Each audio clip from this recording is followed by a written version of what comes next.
दोस्तों जी आप देख सकते हैं छोटा सा फार्म है भैंसों का और साथ में गायें भी हैं। जी आप खुद देख सकते हैं।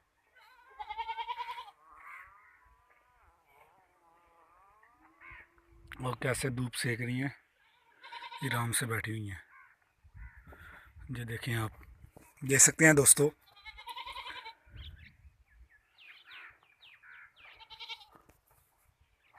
जी देखें, और इधर वाली साइड पे ये वाली बकरियां हैं और ये वाली मशीन है जानवर का चारा काटने वाली। इस पे बैल को लगा के ऐसे ऐसे गोल चक्कर लगाए जाते हैं।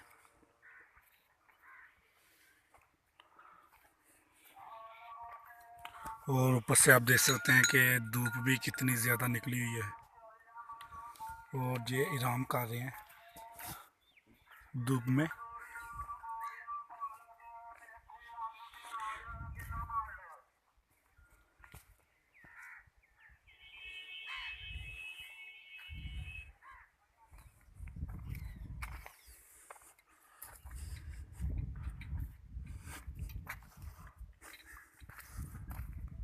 और दो इधर हैं सड़क पे, ये बैठी हुई हैं और इनके पीछे इनका एक बच्चा है।